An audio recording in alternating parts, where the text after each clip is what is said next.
All the sideways and slip-sliding action of the Sasol Rally is brought to you by Motorsport South Africa and its partners, Toyota, Ford, Volkswagen and Sasol.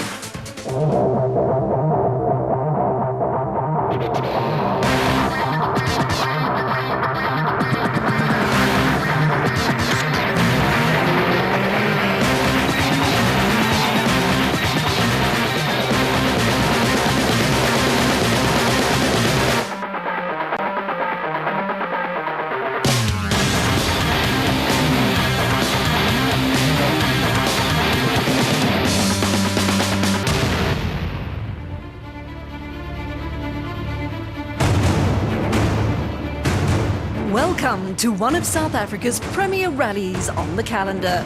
Over the years, it's become known as only the Sasol, because to those in the know, the Sasol can only refer to one thing: the annual showdown in the Lowveld, featuring some of the very best rally stages this side of the Col de Turini. With a history stretching back 21 years, the Sasol has become a place where legends are born. And it's the names of former champions like Jan Habich and Enzo Kuhn that appear on the winners list more than any others. Based around the towns of Sabi, Graskop, White River and Nelspruit, the Sasol usually draws large crowds, and with good reason too. This event is usually spectacular, and 2013 was shaping up to offer nothing less than in the past. This year, the Sasol, which forms part of the FIA African Rally Championship, is round 2 of the SA National Rally Championship, and as such offers the competitors a chance to make headway on the points table early in the season. This is true not only for the big boys in Class S2000, but also for the ranks lower down the starting order in Class S1600. These highly modified, purpose-built rally cars feature front-wheel drive only, together with engines of no more than 1600cc. It may not sound like much, but in the right hands, these machines are spectacular. And one man who certainly knows how to throw around his locally built Toyota Etios R2 is Namibian Thilo Himmel, who won the first event of 2013 in Natal. The youngster is a relative newcomer to rallies and is taking it step by step. Yeah, we won the first event. We weren't the quickest, but we kept it consistent and we won the rally at the end of the day. But while Himmel might have scored a maiden win for the Etios, the more experienced campaigners weren't far behind. One of them was Yato Tool's Toyota driver Guy Bottrell, who might very well have taken the top step in Natal had he not incurred a 2-minute penalty for checking in early. Definitely, but it's one of those things, we both made the mistake, so we just got to carry on going and make sure we don't make the mistake again. Just something that we learn, we're relatively new in rally, so I'm sure there's going to be more things that we're going to learn. It never ends. Another man who was right in the mix during the first event was Ashley Haig-Smith in the Castrol-supported Ford Fiesta R2. He had to settle for 3rd place in Natal, but is full of hope for the Sasol. Well, not too much. We would like to have a good win, but we just had to get go for the points at the end. We had a bit of technical issues, but otherwise everything looks like it's all sorted now. We had a good test, we had a good shakedown, so I think we'll be good to go in the top step and wipe the floor like we did last year. But before we launch into the action from the Sasol Rally, a quick look at the current championship standings. After his win in Natal, it's the name of young Thilo Himmel that tops the standings, with Bottrell and Haig-Smith in 2nd and 3rd respectively. With just one round behind them, however, it's still very much anybody's game. And with the likes of Clint Weston and defending champion Craig Trott lurking on the fringes of the standings, things are sure to heat up as the season progresses. Heating up, however, was exactly the opposite of what the weather was doing in the Lowveld. With a significant cold front traversing the country at the time of the rally, it soon became clear that this would be a wet rally. A very wet one, in actual fact. So much so that the slippery conditions became public enemy number 1 as the crews battled to stay on the road as much as they did to stay ahead of the competition. As the stages unwound, so the weather became progressively worse. And finally, it was the rain that won more than any single crew. But a lot of water would flow under the Lowveld's bridges before the final result was decided. This was true not only for the Class S1600 crews, but also for the heavy hitters up front in their mighty S2000 machines. These mean rally cars sport 4-wheel drive and engines of 2 litres, together with state-of-the-art brakes and suspension. They represent the pinnacle of South African rallying. And the men and women who pilot these machines are tough enough to chomp through barbed wire with their bare gums. But even these exalted beings floundered in the face of the deluge they had to deal with. When the cold front finally hit the Lowveld, it started off clear enough, and after the first couple of stages, it was obvious that Matthew Wilson and Chris Patterson, driving a four-dealer Fiesta, was in a class of their own. The pair had come out to South Africa with Matthew's father, Malcolm, who is somewhat of a legend in the world of motorsport. Wilson Sr. had been a rally driver himself and spent a fair amount of time behind the wheel of the greatest of all rally machines, the Group B cars. Since those halcyon days, Wilson has been involved in rallying in one form or another, and he currently heads up M Sport, the operation behind the highly successful Ford Fiesta rally cars, campaigned by our own Mark Cronje and Jan Habech. With such a pedigree, it came as no surprise that the apple went pretty quick through the first stages, while the tree looked on with obvious pleasure. To add the cherry on top for Malcolm Wilson, it was another of his machines that occupied second, with Mark Cronje and Robin Houghton in the other four-dealer Fiesta doing South Africa proud. But the heavy fog and incessant rain were harbingers of worse weather just over the horizon. Midway through day one, Wilson experienced issues with the wipers on his Fiesta, and all the crews battled with windscreens fogging up. To make things worse, the stages had become all but flooded, and just keeping the cars pointing in the right direction became a severe challenge.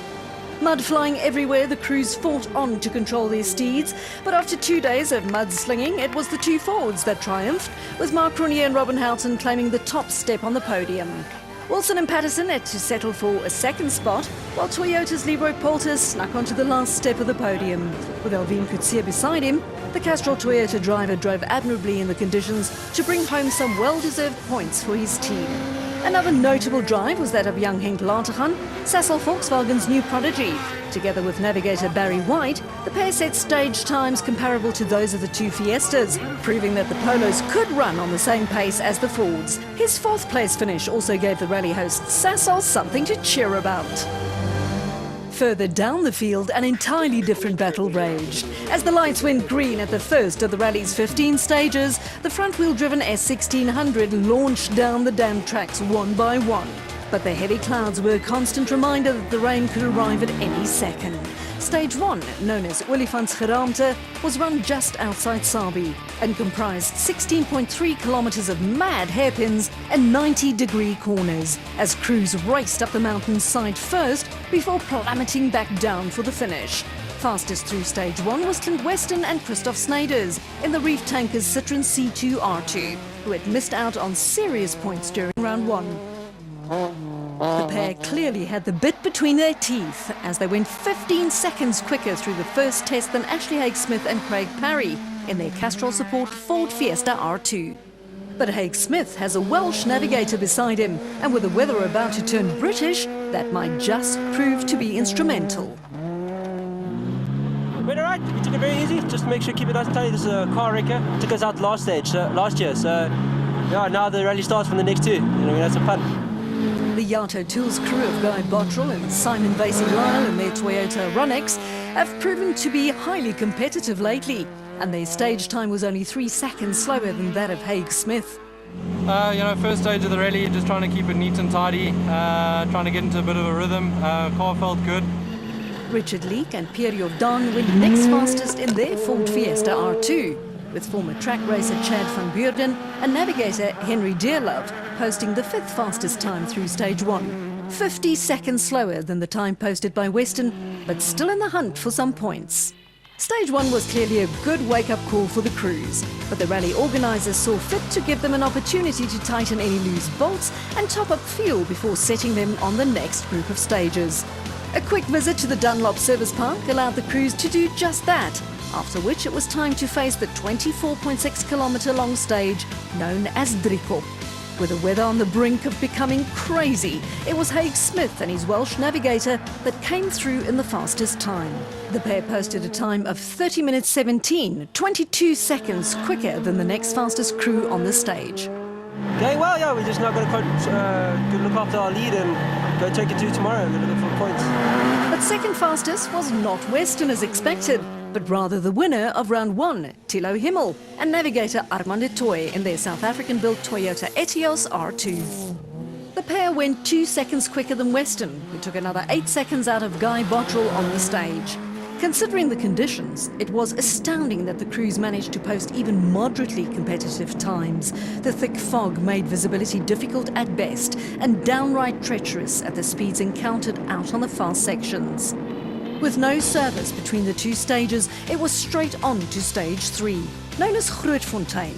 At 24.04 kilometers in length, this was another monstrous test for the crews, and with the weather playing havoc with the road conditions and visibility, it soon became clear that finishing the 2013 Sasol would be a grand achievement in its own right, never mind winning it. But winning is exactly what Haig Smith had in mind as he blasted through stage 3 in 17:04, 23 seconds faster than Guy Bottrell, who was steadily making up ground. But Haig Smith's time catapulted him so far ahead of the chasing pack that the youngster could realistically take it easy and try to control the event from the front. Bottrell, however, wasn't hanging about and still had his sights clearly on the top step of the podium. Early leader Western posted the third fastest time, only 1 second slower than Bottrell, but 24 seconds slower than Haig Smith. This clearly showed that Haig Smith was in a class of his own on stage 3, showing just about everyone a clean pair of heels. So after stage 3, it was back to the Dunlop Service Park for some TLC, R&R and a steaming cup of coffee. And after 3 testing stages, this is what the leaderboard looked like. Up front, it was Haig Smith who had built a lead of some 37 seconds over second place Western. Western in turn led Bottrell by 22 seconds. A minute further back was young Namibian Thilo Himmel, followed by Leek, Van Beurden, Franken, Verlaak and Matthew Vasey-Lyle in the Fragram Toyota Runex. After the break, it was back to Driekop and Grootfontein for a second running of what was stages 2 and 3. Now they were stages 4 and 5, and even though the terrain was familiar, the conditions made the second running even more slippery than the first.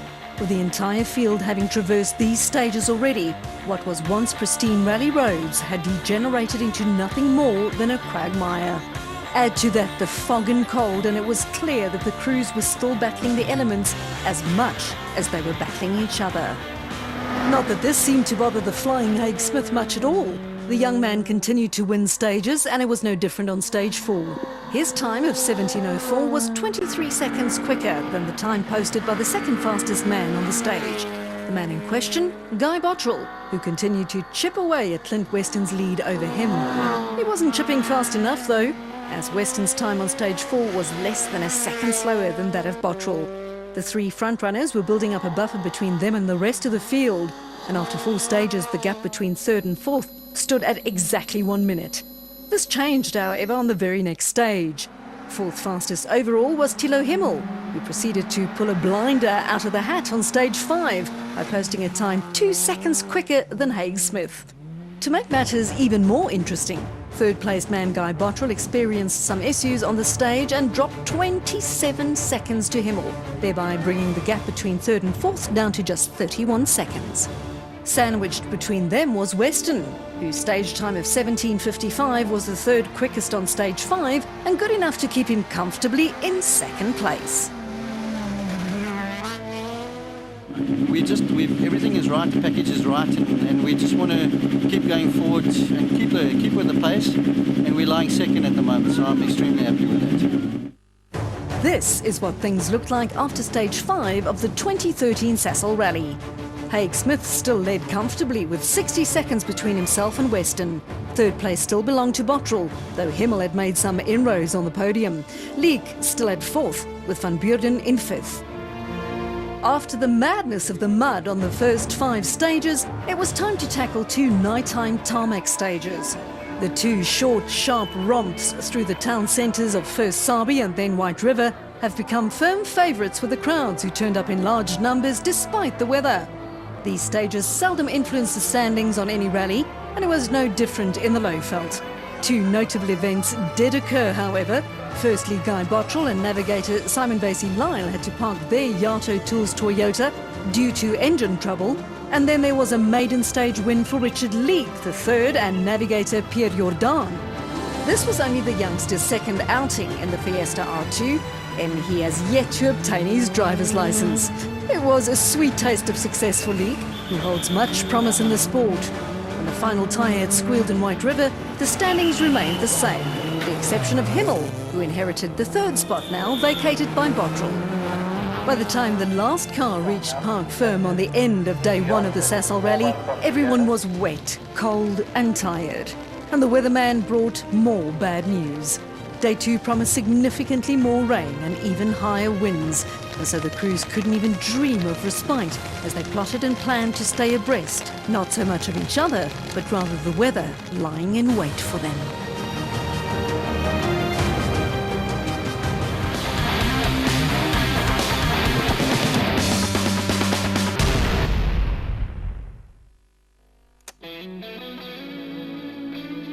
A sign can tell a story, or it can go unnoticed. A sign can be a mystery, or give you a clue. It can tell you about an obsession, or the beginning of an adventure. And sometimes a sign is destined to become an icon.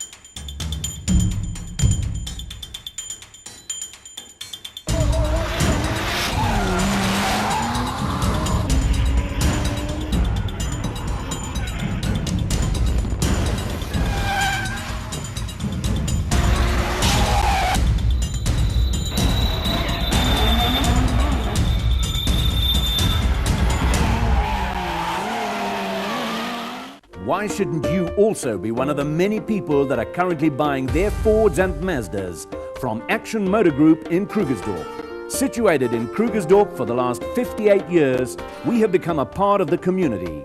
Action Ford has just won numerous awards in 2012, including sales, service, parts and CSI. Action Ford prides itself on being known as a specialist 4x4 dealer and has a large range of 4x4 accessories, fitments and services available. Any super and double cabs bought at Action Ford will be kitted out with 20,000 rands worth of 4x4 accessories. You will also be given membership to our 4x4 club.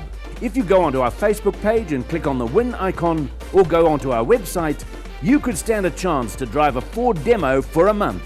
Action Ford will be moving to bigger, better premises in Voortrekker Road soon. You can call us on Joburg 0860 ACTION or pop in and meet our friendly and professional sales staff.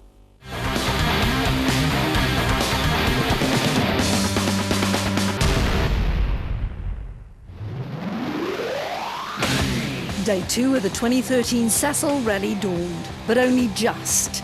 With heavy cloud obscuring the sun, it was immediately clear that the worst of the weather was still to come. For the first time in many years, the traditional Spaghetti Junction stage in the heart of Nelspruit had to be run in the wet. This was the first of 2 consecutive special stages, but with a combined distance of only 3.4 kilometres, their influence on the standings is usually negligible.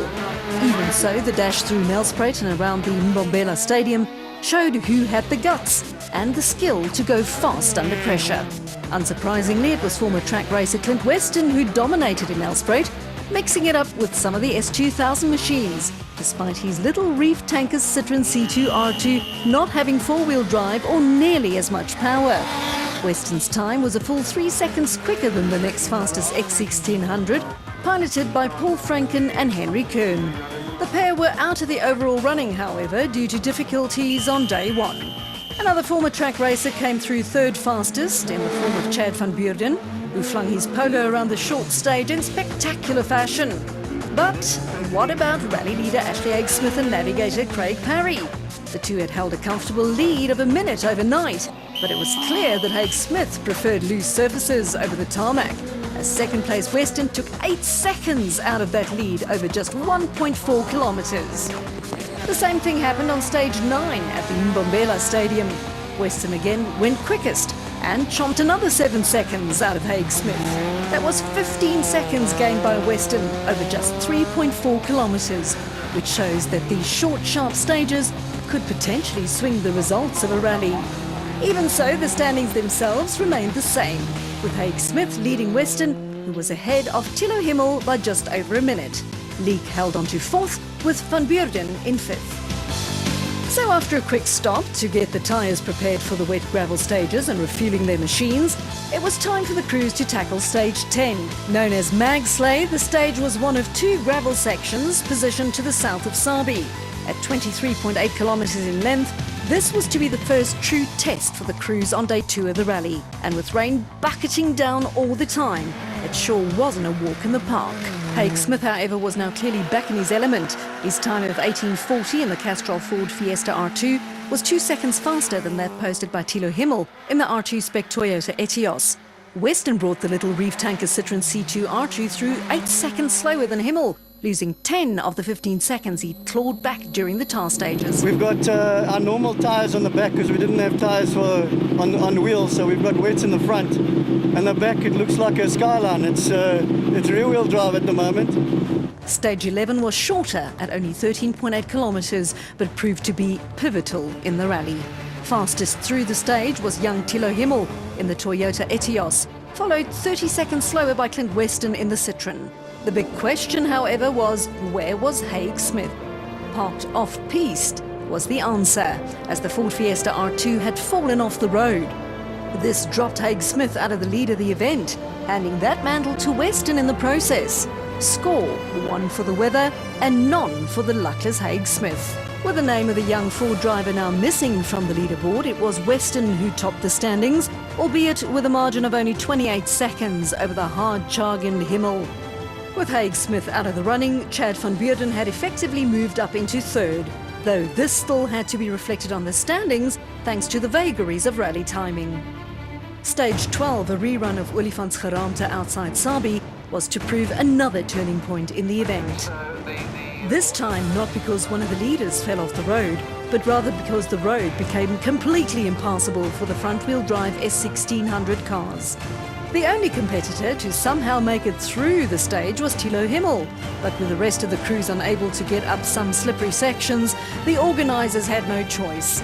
They had to bow to the might of Mother Nature and call an end to the rally.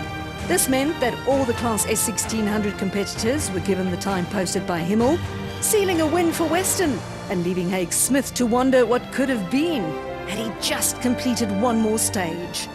All that remained of the 2013 Sasol rally was a quick charge through the showgrounds in Nelspruit before the crews could place their steeds in parc ferme and enjoy some dry clothes and hot chocolate in the hospitality tent.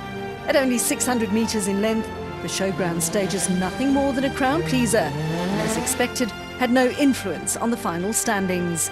Those standings looked like this. With Haig Smith out and the final stages cancelled, it was Western who took the honours over Himmel and De Toy in their Toyota Etios. Van Beurden achieved a maiden podium by taking third, while Haig Smith had to settle for fourth after enjoying the bulk of the lead.